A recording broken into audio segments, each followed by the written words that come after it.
Good morning and welcome to Coffee with Cristina. I'm Cristina McInnes. I am here today with John Hessinger, and we are doing Coffee with Cristina, which we do every Tuesday at 11 a.m. We talk about different topics and issues that are related to our senior population. And today I'm so excited to have John here with us. He is awesome. He's probably a face that you see around town quite a lot. He's a great guy. He's very involved with our community. And today he's here to talk about elderly scams, scams that are primarily targeted toward the elderly. But first, I'm going to let John introduce yourself and tell us a little bit about what you do. Thank you very much, Cristina. My name is John Hessinger. I'm the Community Development Director with the Better Business Bureau serving the Pacific Southwest. I am located here in Yuma, but I also reach across the California border, and I also help out with Imperial Valley, California. I am excited to connect in whatever ways possible to discuss what it is that's going on in the world. And unfortunately, due to the pandemic, there's a lot of susceptibility right now amongst lots of different demographics, but especially our seniors. So always happy to come on and talk with you about it. Well, I'm so glad that you're here. So I just wanted to say or start off with a little story, a personal story. Okay. Back a few years ago when the big scam that was going on was these people were calling elderly people and telling them that they were from the IRS and that they owed all these big back taxes and they needed to pay it immediately or else they were going to be arrested. Unfortunately, that happens a lot and some people are taken advantage of. My dad actually was a recipient of one of those phone calls, and I happened to be at the house. I happened to come in the house right at the end of that conversation, and my dad was panicking. But I was able to, let them know, hey, number one, the IRS is never, ever going to call you. If you owe anything, they're always going to send you a snail mail, old fashioned style.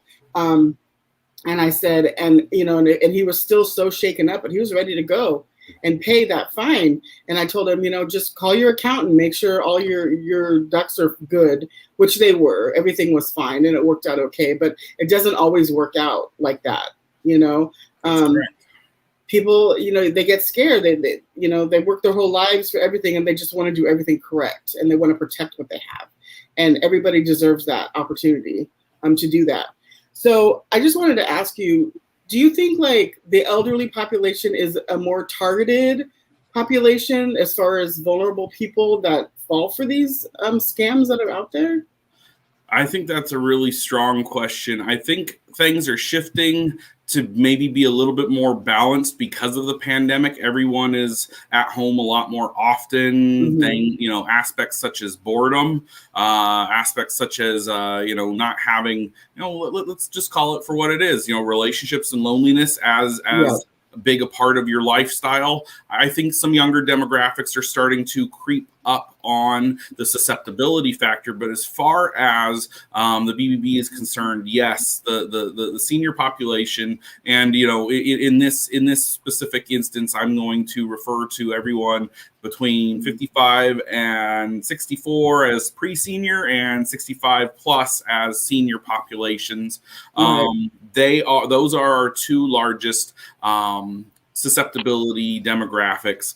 They are targeted probably more often, although I also get those IRS and Social Security suspension scams. Oh, yeah. But they are the ones who have lived their whole lives talking on the phone. They're the most comfortable talking on the phone of, multiple generations. They are also, unfortunately, some of the most comfortable talking about personal information because prior to maybe the 1980s, 1990s, you had Social Security numbers on your checks. You had birth dates on your checks. You used that information on an everyday basis, and it wasn't even an issue. It really didn't become a thing until the internet started becoming a thing, and you had multiple databases for multiple different, whether it be information sectors or financial sectors, where that information became really, really valuable. Right. So these are demographics that are used to sharing the kind of information that these scams are trying to get from them a lot of the times. And then you talk about factors like the IRS scams. You know, that specific scam has a lot of different variations. It can be IRS with back taxes. It can be Social Security, where either their Social Security checks are going to be suspended unless, you know, some sort of action is taken. It can be something along the lines of the local police or sheriffs are going to come and arrest you. So one of the things that I always say is, in these phone calls, in these emails, and increasingly text messages, we'll talk about the evolution and the use of technology a little bit later, but, you know, increasingly, you have this sense of urgency. Right. There's something wrong, and you, as a good person, like you said, they want to maintain the good standing. They just want to live their lives in peace and harmony. You know, there's something wrong, and a good person wants to correct it. Oh, I owe these and it's only a couple $100. Well, I want to be in good standing. I don't want to be arrested. I'm going to pay that. But a couple $100 times a couple thousand people, and now all of a sudden you're talking about real money. And that's unfortunately why these scams still exist, because they do get those couple thousand people across the United States. And so the targeted just keeps happening. So have you noticed like a certain increase, or have you, especially working for the Better Business Bureau, like, do you see like more people calling about a particular kind of scam, like maybe an increase in a certain scam?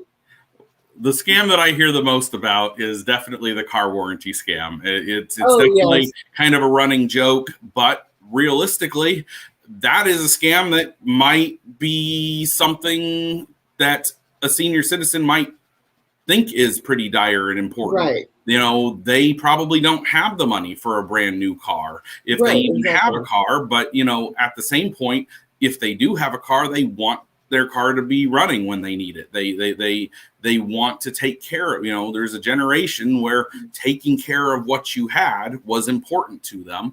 Absolutely. And so I could see how that could be a joke amongst younger demographics, but one that could be important for that 55 to 64 pre-senior, but also 65 plus, you know, senior demographics, and probably ending around that 75 to 80, because I don't know if there's too many 75, 80-year-olds that are still driving, but there might be.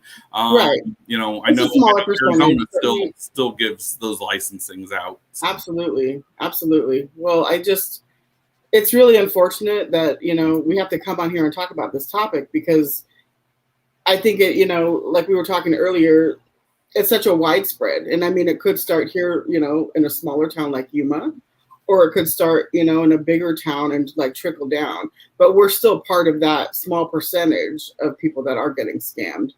Yes, so 100%. So somebody feels like they've received a phone call, which I think is most of the time where the scams come from, are phone calls, at least initially. There's a lot of them like that. The things are changing, but yes, phone calls are still probably number one. Yeah, well, especially with the demographics like we just talked about, because they, you know, older people, seniors and pre-seniors prefer to talk on the phone. They're not really like, they don't like to text like how, you know, the younger generation would. So how can a senior like protect themselves if they receive a phone call? What would you say they should do or ask, or, you know? Unfortunately, asking questions is normally going to be out of the question, because most of these calls are going to be robocalls. Yeah. So the first thing you hear is going to be an automated message that creates that sense of panic, that sense of urgency, either because of a problem that you're supposed to solve or a consequence if you do not solve it soon. Right. So the first thing that I would say is look out for robocalls. 2, look out for robocalls that are creating some sort of sense of urgency, sense of panic, a sense of consequence. Also realize that official government entities are not going to be contacting you via phone. They're not going to be contacting you via email. They're not going to be reaching out through Facebook or Facebook Messenger. And we'll talk a little bit more about those later.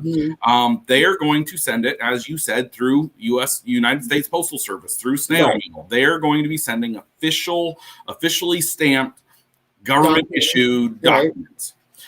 At which point they would likely have information for you to contact a lawyer and these other entities. They're not just going to come to your home or your place of work or whatever and try and arrest you or suspend your Social Security benefits. So knowing this information is definitely the place to start to protect, because we can't unfortunately turn off the faucet. Those calls are happening. The emails are happening. The Facebook Messenger scams are happening.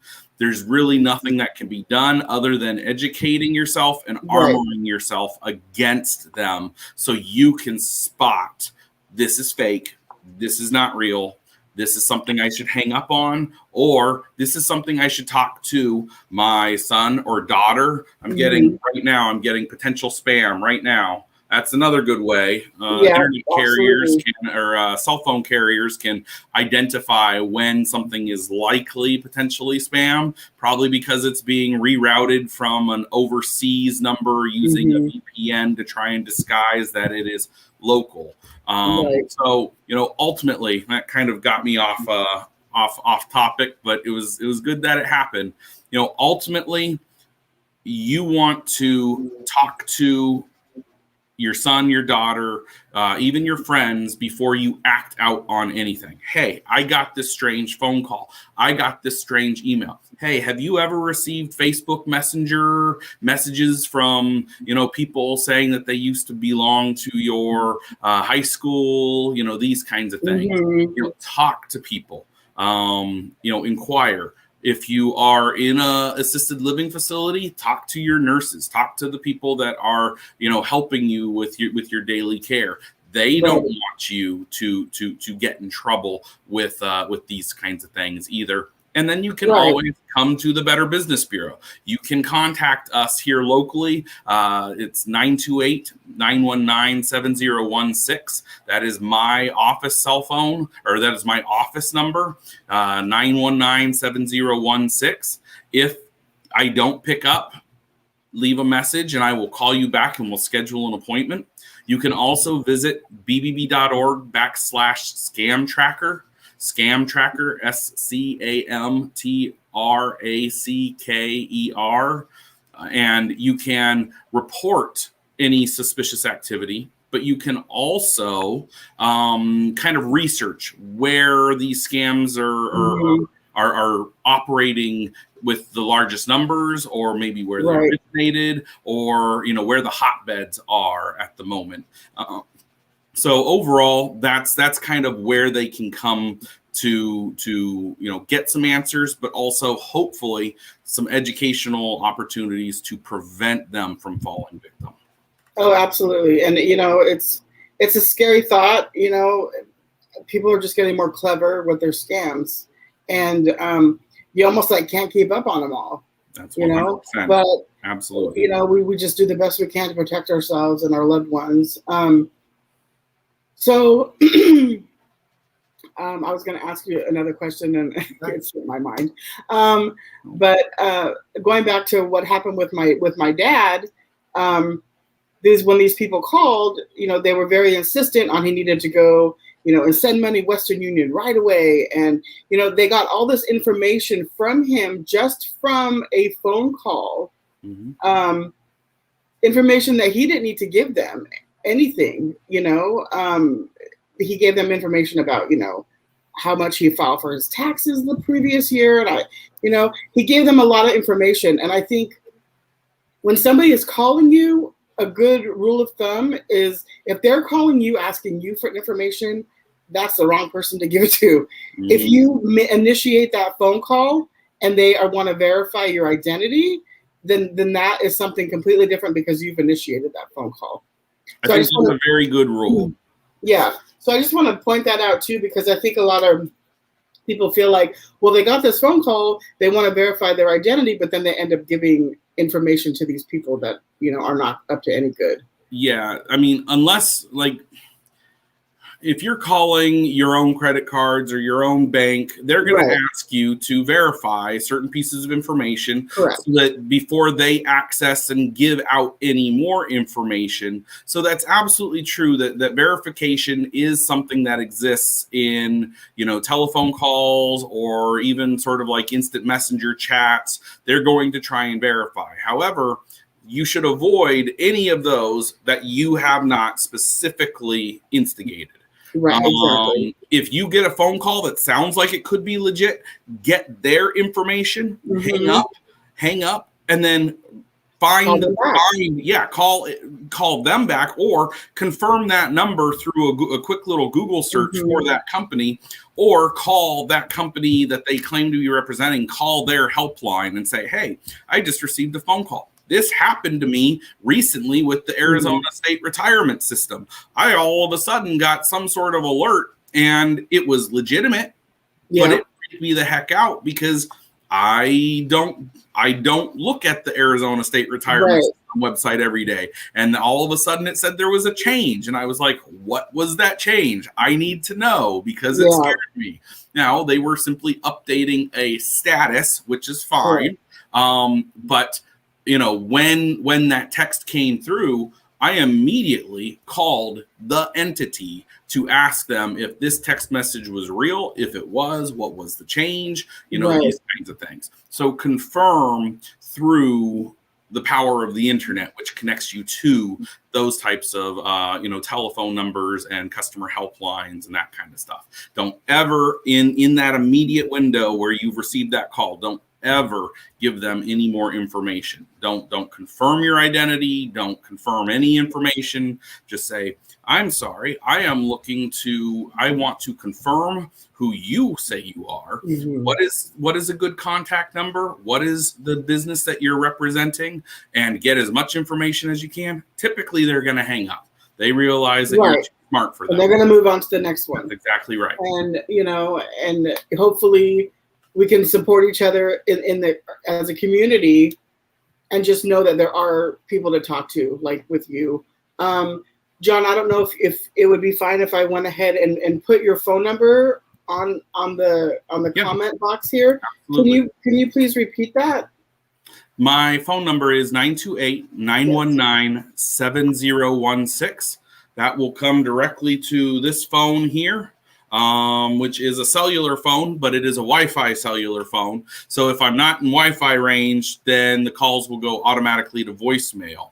But I answer all of my voicemails every single day. I will call you back, and I will, schedule a time to chat with you. Our office is currently closed. However, if we schedule a specific appointment, I can meet with people there. We, walk-ins are not a thing right now. So calling ahead of time, emailing ahead of time is ideal. And Cristina, I don't know if you have time for one more little segment, but absolutely. I wanted to sort of talk about the innovations and evolutions of some of these scams through social media and text messages. I know you said earlier that, senior citizens are far less likely to do stuff over both, which is true. And that's also why they're probably more susceptible, because they're not aware of the nuances. They're not aware of the little things that can help protect them. And so I just had a quick example. I received a phone call a couple of months ago from a woman. She did not want to give me her name or any sort of contact information. She just wanted to confirm that what she did was wrong. And unfortunately, I had to confirm it. She was reached out through Facebook Messenger. Someone who either was legitimately someone that she knew in high school, or who had, obtained some level of data that showed that this person was in fact in high school, and then reached out to a bunch of other people from that data.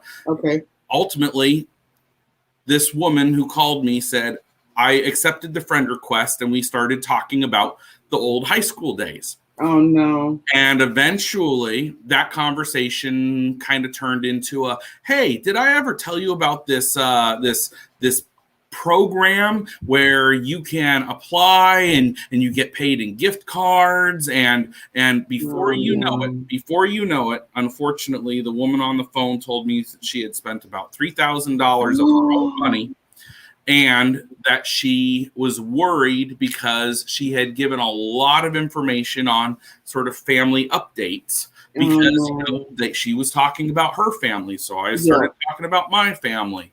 And she was really kind of concerned that things could get worse. And I implored her to let her family know and to go to the police. Unfortunately, she stopped answering my phone calls back when I tried to follow up with her. So I do not know exactly what the outcome of this is. But I use that as a sort of worst case scenario where Facebook connects people from all over the world. And every single day I receive friend requests from people that I'm already friends with, because those are cloned accounts. People can see these accounts public enough that they can imitate them, and they request friends. And before you know it, a handful of people are susceptible enough, and they start, answering questions, and, maybe they're clicking on some links, and before you know it, they are in trouble financially, or, they've maybe just compromised their personal information. But you also have an increase in text message scams. And, some of them are, pretty obvious. If you ever receive an unsolicited scam that says click here to review something, whether it be something as innovative as like the UPS, I've received that where, hey, this is UPS. You have a package awaiting for delivery. Click here to see what it is and when you can pick it up.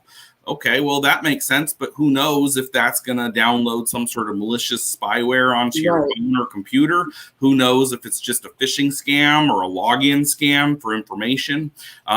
Any sort of unsolicited text message that you get from an unknown number that has click here for more information, links or hyperlinks in it, please do not do it.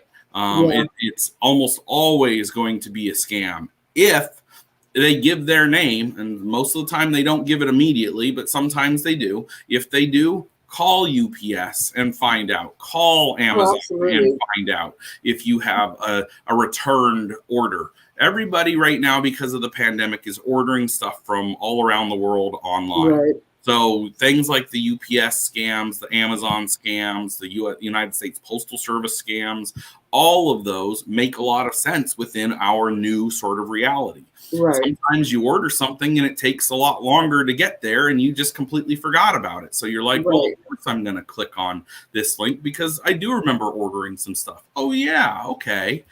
So you want to be cautious. You want to be careful about clicking any sort of unsolicited text message, especially text messages from numbers that you do not know. Any Facebook friends and or messengers where you're already friends or where they claim to be someone from your past.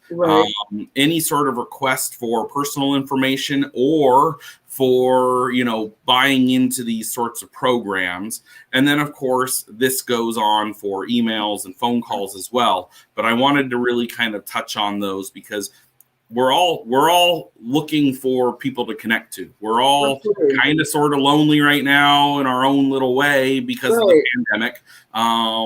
And this is especially true for seniors who might be, homebound. Maybe their caretaker is the only one that, they have day-to-day contact with. Exactly. So this is important for them to know these basics. Yeah. And just another quick addition to what you're saying, there is another scam where people, primarily seniors, are being targeted, being called by a grandkid. This is your favorite grandson or granddaughter. And then, grandma or grandpa is trying to, jog their brain who's calling. And then they say a name. And then that person just goes with it. And they end up asking money, saying, I'm stuck in Mexico or wherever, can you send me some money so I can get out of jail or something? Yes, absolutely. That we call that one the spring break scam. We typically see that pop up around summers, but normally it becomes a thing every single year around the time of spring break. But believe it or not, those scams can be even more sophisticated now, because if you are on social media, if you've made pictures public, or if any of your accounts is public, or if you click on your about profile and it shows all of your little family that's connected, sons and daughters and nieces and nephews and grandkids. Then you got names. They've got names. They've maybe even got locations like. Hey, grandma, over in Arizona, I'm so-and-so, and I got in trouble in Florida. And now all of a sudden that's one piece of confirmation, which is the name, and it's where they live. Second piece of confirmation, and you're far less likely to respond with, oh yeah, what's your birth date? And some profiles even have that, because everybody likes the Facebook kudos. So there's a whole litany of information that's on these social media sites that people can get at, and then call up family members, and before you know it, unfortunately, these types of things, send bail money. Hey, I got into a car accident. I really need, I don't want to miss any work next week. Could you send me $1,500? These kinds of things. Again, creates a sense of urgency, creates a consequence if no action is taken. Nobody wants to be responsible for not doing the right thing. Also, nobody wants to be responsible for bad things happening if they don't act. So if those are part of that message, chances are, more than likely than not, it's probably a scam. Absolutely. If you get one of those and you suspect it could be legitimate, get that information. Oh, that's so unfortunate, Billy. I'm so sorry. Yes, I'd be happy to help. Let me call your mom and, confirm what's going on. And if all of a sudden, oh no, don't call my mom, I don't want her to know. Well, who is someone that we both know that I can call to confirm, how to help you? And if they don't have anything, then hang up. But realistically, all you're trying to do is get a little bit of information for yourself there as well. So when you do get off the phone with them, you do call the parents, you do call the aunt and uncle, you do call whoever it is, just so that they are aware that this is a scam that's potentially targeting, this family. Exactly. Well, on that note, I'm going to close for today. But John, you are just a wealth of information, and I appreciate you so much, and I appreciate you sharing all of your knowledge. And, I personally appreciate you here in the Yuma community. You're awesome. And, more people just need to know how to protect themselves. And you really hit on some good points. I appreciate it. I would like to say that I am only a reflection of our incredible accredited businesses here in Yuma. I could not do what I do without accredited businesses like yourself, who are out there in the community, who are looking out for citizens. Again, this isn't my podcast. This is your podcast. So I'm happy to be a guest on your podcast as you put out the good word and look out for our seniors. Yeah, it's great. Maybe we can have you on again. We can talk about, different topics. I'd be happy to do something like this once a quarter or every, handful of months, if that's something that you like. Yeah, absolutely. That'd be awesome. Well, I'm going to close for now. I want to thank everyone out in Facebook for watching us live, and also for those of you that are going to tune in later. Once again, we're here for, any kind of support or questions that you may have. If you just don't know where to go or who to talk to, I can be reached easily, 928-224-2925. And like I said, John here, he is a great resource. And, don't let this go. Hold on to this phone number. His phone number is 928-919-7016. And I did post his email address as well, if that's easier. So thank you. I'll see you all next week. Coffee with Cristina. Okay. Bye.